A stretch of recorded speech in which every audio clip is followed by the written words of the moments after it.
Apa yang bisa dipelajari oleh para storyteller dari teknik punchline yang sering digunakan sebagai penutup para stand-up comedian? Halo, nama gue Rane Hafid dan lu baru aja mulai dengerin Suarane Podcast. Jadi ceritanya gini, gue tuh pengen banget nyoba bikin seri tentang storytelling. Udah lama banget gue pengen bikin serial tentang storytelling ini di podcast gue, dan tentu saja diselang-seling dengan bahasan-bahasan lain ya pastinya ya. Kenapa? Karena gue percaya kalau ngomong podcast itu adalah semuanya tentang konten. Podcast is all about content, bukan tentang teknologi, bukan tentang platform apa yang dipakai. Tapi yang paling penting menurut gue adalah semua tentang konten. Dan ketika bicara konten, gue percaya podcast itu intinya adalah storytelling, bercerita, bernarasi, bertutur, atau apapun itu istilahnya lah. Bebas-bebas, terserah kau mau pakai istilah yang mana. Nah, di bagian pertama dari serial tentang storytelling ini, gue malah mau mulai dari ending, dari bagian belakang. Gimana? Sabar. Lu habis lagi kopi. Jadi gini, banyak storyteller yang mengabaikan ending atau bagian akhir dari cerita mereka. Padahal, gue percaya banget ending sebuah cerita itu adalah kesempatan untuk, ini istilah gue ya, untuk mengikat pendengar supaya paham cerita lo, satu. Dan yang kedua, supaya inget terus sama cerita lo. Kita mundur dikit. Gue bukan stand up comedian ya, tapi gue lagi tertarik belajar tentang teori-teori stand up comedian. Dan teori paling umum dari stand up comedy itu adalah premise, setup, punchline. Atau ada juga yang cuma setup dan punchline. Tapi yang umum tuh premise, setup, dan punchline gitu ya. Itu teori paling dasar lah. Nah, premis itu, nih tolong dikoreksi ya teman-teman stand up comedian ya. Premis itu adalah ide cerita atau pokok bahasan yang mau lu ceritain. Ini kayak fondasi dasarnya. Setup adalah pengantar ke bagian yang lucu. Intinya, lu kayak menggiring penonton ke inti cerita lu dengan membangun cerita setahap demi setahap. Baru habis itu terakhir ditonjok dengan punchline. Itu yang kemudian mematahkan asumsi dari cerita yang udah lu bangun tadi, sehingga orang nggak terduga dan orang jadi ngakak. Lucunya di situ. Nah, terus bagaimana prinsip punchline di stand up comedy ini bisa dipakai saat kita storytelling? Punchline harus lucu. Benar, kalau di stand up comedy. Bahkan itu dipakai kan buat matahin asumsi yang udah dibangun di setup tadi kan. Kurang lebih seperti itu. Tapi buat gue, dan ini adalah pendapat gue, bahwa punchline itu bisa buat storytelling dalam artian begini. Ada 3 hal. Yang pertama, tidak terduga. Itu mirip dengan punchline di stand up comedy. Jadi ada unsur kejutannya. Siapa yang gak suka kejutan? Orang itu kan akan sabar nunggu kejutan itu. Orang akan sabar nunggu cerita kita karena berharap pasti nanti di akhirnya ada sesuatu yang menarik. Sama dengan stand up comedy. Kalau dengar cerita kita, wah udah agak mulai ngebosenin nih, tapi pasti nanti di akhirnya ada ceritanya. Itu ininya seperti itu. Jadi dia menyajikan sesuatu yang tidak terduga dan selalu ditunggu-tunggu kejutannya gitu ya.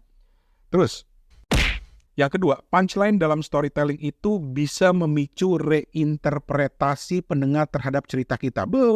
Ribet banget istilahnya. Reinterpretasi, penafsiran ulang pendengar terhadap cerita kita. Maksudnya gini, pendengar tuh udah denger cerita kita, storytelling kita panjang lebar dan mungkin susah dipahami, atau mungkin karena saking panjangnya udah mulai otaknya masih bekerja nih mencari kaitannya di mana ya dengan ceritanya gitu ya.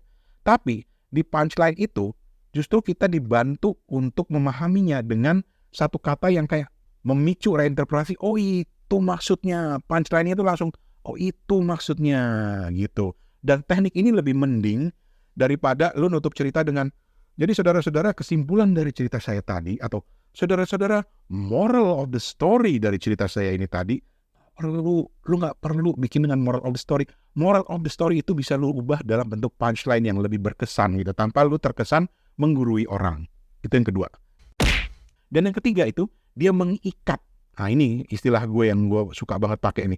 Mengikat pendengar untuk terus ingat cerita lu. Yang udah panjang lebar, lu bangun, lu kasih punchline, diikat. Sehingga orang akan teringat lagi dengan cerita lo.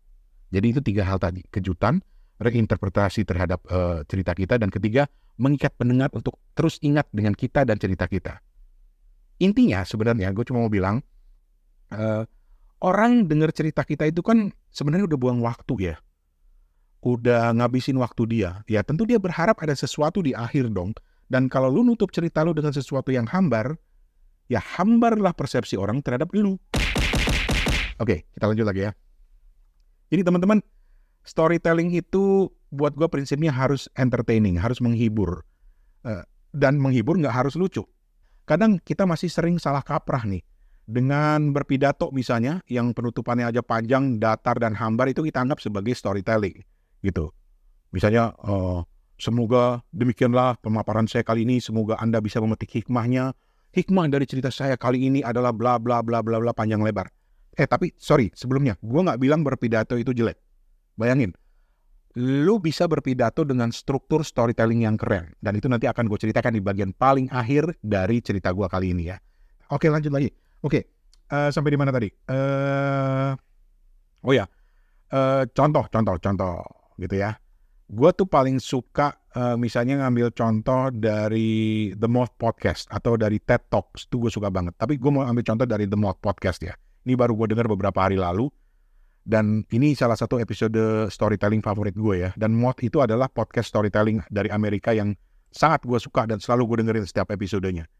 Jadi ada satu episode tentang seorang yang bernama Susan V. Jadi dia penceritanya.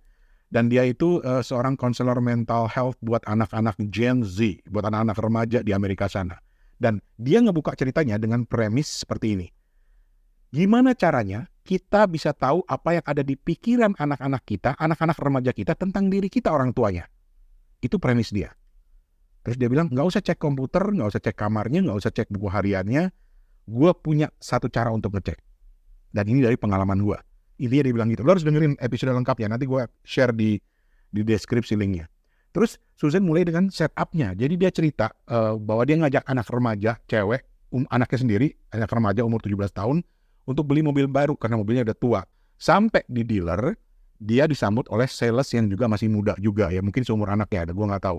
Terus dijelasin lah semua fitur-fitur mobil yang lagi dia incer, dan salah satu fitur yang membuat dia tertarik adalah Bluetooth.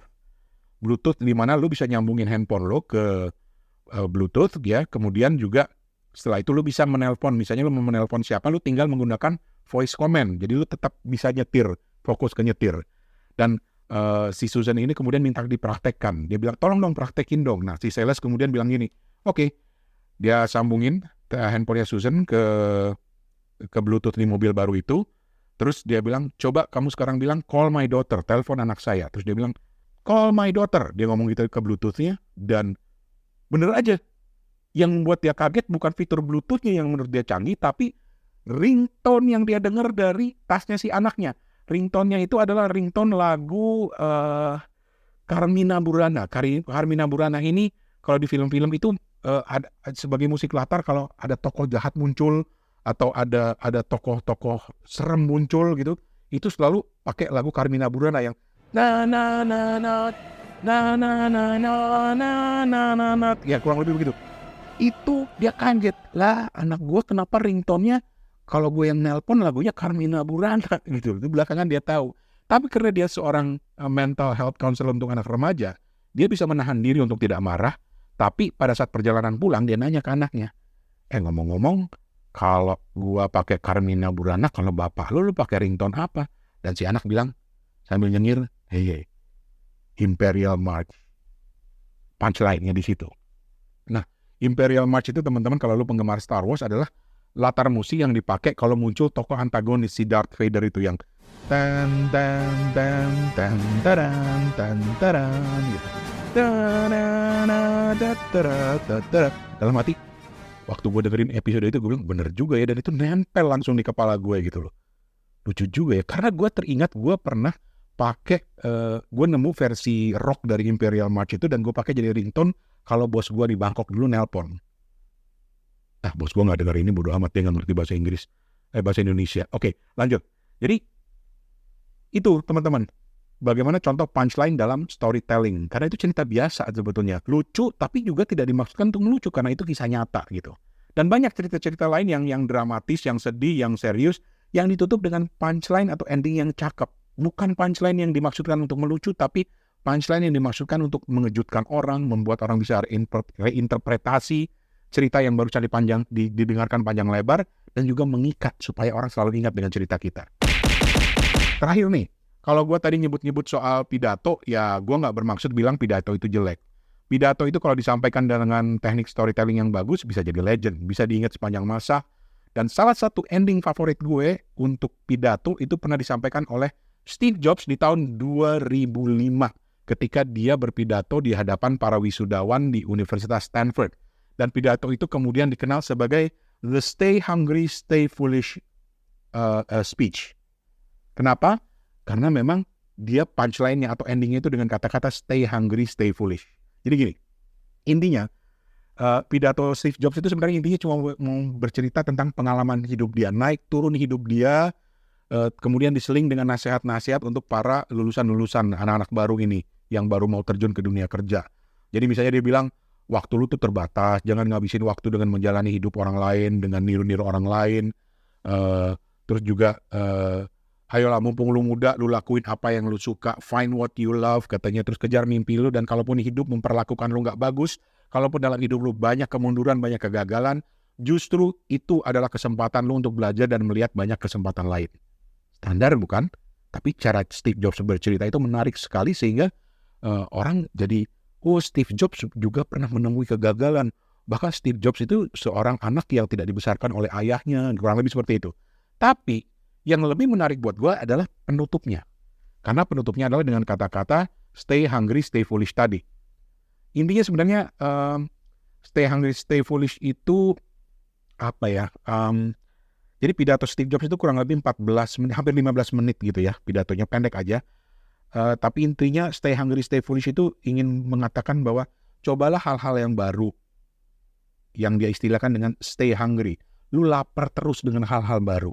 Dan stay foolish. Tetaplah berbuat bodoh. Yang intinya dia mau bilang karena lu jangan takut berbuat sesuatu karena takut gagal gitu. Jadi stay hungry and stay foolish. Nah, stay hungry, stay foolish itu banyak dikutip di mana-mana, di t-shirt, di iklan Apple, stay hungry, stay foolish. Tapi banyak yang tidak memahami cerita di baliknya. Karena cerita di baliknya itu ada di 4 menit terakhir dari videonya Steve Jobs. Jadi nanti gue kasih linknya ya di bagian deskripsi. Jadi ada di 4 menit terakhir pidatonya Steve Jobs yang bisa dilihat, yang bisa disebut sebagai punchline-nya, penutupnya gitu ya. Jadi intinya dia cerita begini. Dia menutup pidatonya panjang lebar itu di 4 menit terakhir dia bilang begini. Waktu muda saya suka banget baca majalah ilmiah yang namanya The Whole Earth Catalog. Nah, majalah itu tutup. Bangkrut kayaknya ya, kalau gue nggak salah bangkrut ya. Dan di edisi terakhir dari majalah itu, di halaman paling belakang, udah edisi terakhir di halaman paling belakang, ada gambar pemandangan jalan di sebuah pedesaan di Amerika Serikat. Jalan yang panjang, jauh ke depan. Dan di bagian bawahnya dari foto itu, ada tulisan stay hungry, stay foolish. Dan Steve Jobs kemudian menutup pidatonya itu dengan bilang, sebentar, gue kutip di sini kok. Dia suka banget kata-kata stay hungry, stay foolish itu, sehingga di bagian akhir dia bilang gini, di bagian menit-menit paling akhir ya, dia bilang, saat kalian lulus, ini gue terjemahin dari kata-katanya Steve Jobs ya, yang Inggrisnya lebih nancep, lebih keren gitu. Jadi dia bilang gini, saat kalian lulus hari ini dan akan memulai hidup baru, saya cuma mau bilang, stay hungry, stay foolish. That is a great storytelling. Gua Rane Hafid, Assalamualaikum.